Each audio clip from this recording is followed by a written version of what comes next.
Bab 17, Mengajar. Begitu Ming Xin meninggalkan Tiger Ridge, Zhu Honggong menggigil dan menyeka keringat dingin dari wajahnya sementara kakinya gemetar tak terkendali. Itu panggilan yang dekat. Kakak senior ketujuh benar. Melihat ini, salah satu anak buahnya berteriak, "Apakah Anda baik-baik saja, Ketua?" "Pak, aku baik-baik saja." "Jangan panik dan tenanglah, kalian semua." Sementara itu, Lu Yu duduk bersila di gazebo. Setelah mencoba berkultivasi selama setengah hari, dia menemukan bahwa teknik kultivasi murid-muridnya tidak berguna baginya. Mereka tidak bisa menghasilkan energi sama sekali. Meridiannya terlalu tua, dan Tian serta Laut Qi-nya tidak memiliki vitalitas, membuatnya sangat sulit untuk mengumpulkan energi. Dia menggelengkan kepalanya tanpa daya. Tampaknya teknik kultivasi dan pengalaman murid-muridnya dalam pikirannya tidak banyak berguna baginya. Lu Yu berspekulasi bahwa itu mungkin karena alasan fisik. Dunia kultivasi saat ini sedang menghadapi masalah yang sangat sulit untuk diselesaikan. Sebagai seorang pembudidaya tua, meridiannya menjadi tua, dan vitalitas Tian dan Laut Qi berkurang, menyebabkan kekuatannya turun. Itu adalah masalah yang sama yang dihadapi Ji Tiandao. Dan itu adalah masalah yang paling mungkin terjadi.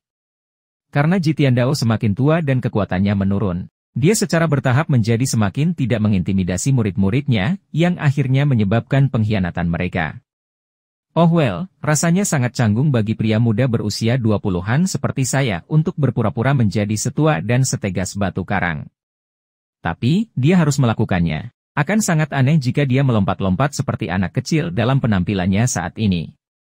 Sepertinya aku perlu mengumpulkan lebih banyak kekuatan hidup. Lu Yu berspekulasi bahwa ia menghadapi situasi saat ini karena umur panjang. Mari kita lihat berapa banyak poin prestasi yang masih saya miliki. Lu Yu memanggil panel sistem. Nama, Lu Yu. Ras, manusia. Basis budidaya, tahap bukaan mata di alam pencerahan mistik. Poin prestasi, 1004. Sisa hidup, 1209 hari. Item, kartu bentuk puncak Ji Tiandao X2. Kartu blok kritis, pasif, X5, Wizard. Dia masih memiliki 1000 poin pahala, tetapi itu terlalu sedikit. Menurut kecepatan dia mengumpulkan poin prestasi, akan sangat sulit jika dia ingin kembali ke masa mudanya. Dia memikirkan insiden keempat tua yang membunuh para perampok berkuda itu dan pemujaan banyak orang, yang telah memberinya cukup banyak poin hadiah. Semua tugas ini memiliki poin prestasi yang sangat menguntungkan sebagai hadiah. Yuan Er. Ya Tuan. Mulai hari ini, jika sesuatu yang besar terjadi di dunia luar, segera laporkan padaku, kata Lu Yu dengan lemah. Itu membingungkan Yuan Er kecil. Guru selalu tidak peduli pada dunia. Mengapa tiba-tiba tertarik pada urusan duniawi? Tuan, saya tinggal di Gunung Golden Chord sepanjang hari dan tidak tahu apa yang sedang terjadi di dunia. Ini adalah sesuatu yang bisa dilakukan oleh kakak senior ketujuh. Jaringan intelijennya mencakup seluruh dunia dan sudah memiliki simpul informasi di banyak tempat. Itu masalah. Lu Yu berkata, ada stasiun di Tangzi, kota yang paling dekat dengan Gunung Golden Chord. Penggarap sering berhenti di sana untuk beristirahat dan berbagi informasi sementara yang lain akan membayar mereka untuk mendapatkan informasi. Anda dapat pergi ke sana dan mencari tahu apa yang terjadi di dunia. Yuan kecil berseri-seri ketika dia mendengar bahwa dia bisa meninggalkan Gunung Pengadilan Emas. Dia menangkupkan tinjunya dengan penuh semangat dan berkata, benarkah, Guru? Kenapa kamu begitu bahagia? Apakah tetap di gunung membuatmu kesal? Lu Yu memelototinya. Tidak. Aku hanya merasa sedikit bosan karena sudah lama tidak keluar rumah. Kalau begitu pergilah sekarang. Ingat, kamu tidak diizinkan untuk mengungkapkan siapa kamu atau membunuh orang sesuka hati. Bagaimana jika seseorang menggangguku? Little Yuan Er berkata dengan suara rendah.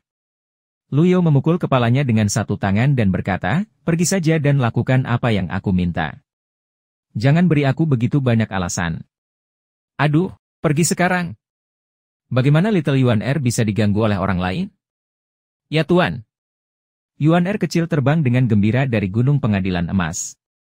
Melihatnya, Lu Yu sedikit iri, dan dia bertanya-tanya kapan dia bisa terbang di langit seperti itu. Gazebo terdiam saat dia memikirkan tentang apa yang harus dia lakukan selanjutnya.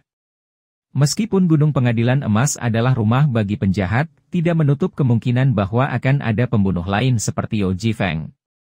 Saat itu, murid ketiganya, Duan Musheng, datang ke bawah tangga menuju gazebo, di mana dia membungkuk dan berkata, "Guru, saya telah memperbaiki 3 susunan. Ada 5 lagi yang perlu diperbaiki." 5 lagi, gumam Luyo. Awalnya, dia ingin ketiganya memperbaiki arai bersama.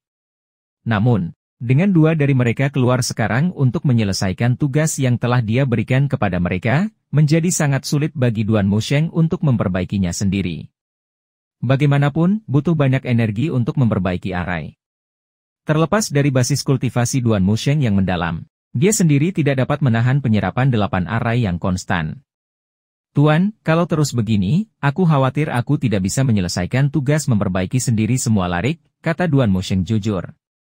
Pada saat yang sama, dia mendongak sedikit untuk mencuri pandang pada ekspresi tuannya. Luyo berkata dengan suara yang dalam, "Apakah Anda tidak yakin bahwa saya membuat Anda memperbaiki susunan sebagai hukuman?" "Tidak, murid ini tidak berani. Jika Anda tidak dapat memperbaikinya dalam 1 tahun, luangkan waktu 2 tahun atau bahkan 3 tahun untuk memperbaikinya. Saya tidak akan mengampuni Anda dengan mudah jika Anda mengajukan keberatan lagi." "Mengerti, Guru? Saya terlalu malas, maafkan saya. Saya akan terus memperbaiki susunannya sekarang." Ketika Luyo menghadapi 10 ahli teratas, mereka berdiri di samping dan menonton tanpa membantunya.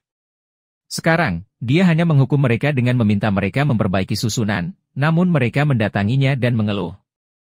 Dia tahu betul bahwa dia tidak bisa menjadi lemah pada saat kritis seperti itu. Mendisiplinkan murid pada dasarnya sama dengan mengatur bawahan di kehidupan sebelumnya. Setelah Duan Musheng pergi, Luyo memanggil panel sistem sekali lagi. Undian. Ding. Undian berhadiah 50 poin prestasi. Terima kasih sudah mencoba, kamu telah menerima 1 poin keberuntungan. Undian. Ding. Undian berhadiah 50 poin prestasi. Terima kasih sudah mencoba, kamu telah menerima 1 poin keberuntungan. Dia mencoba 10 kali berturut-turut, dan dia mendapat jawaban, "Terima kasih sudah mencoba," yang sama setiap kali.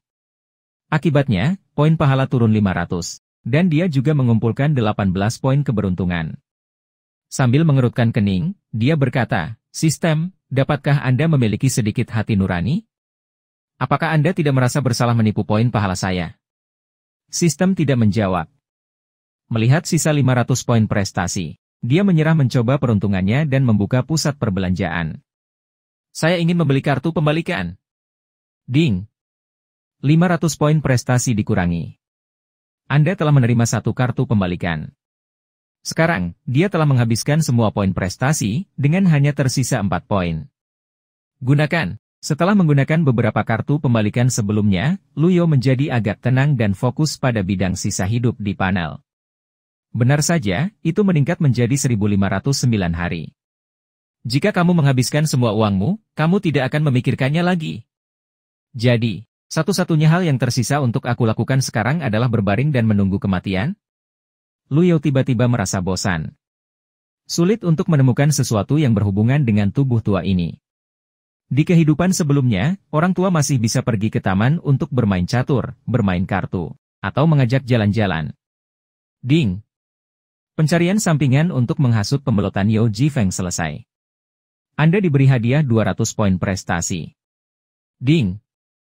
Tingkat permusuhan Yao Jifeng menjadi 0, dan kesetiaannya adalah 10%. Ding. 2 tetua terbunuh. Kamu diberi hadiah 200 poin prestasi. Mata Luyo berbinar. Zhao Yu telah melakukan pekerjaan dengan baik. Tepat saat dia merasa senang dengan hadiah itu, sesosok tubuh melayang dari kaki gunung. Luyo melirik sosok itu. Itu adalah Ming Xin. "Guru, murid ini telah menyelesaikan tugas dan sekarang melaporkan kembali kepada Anda."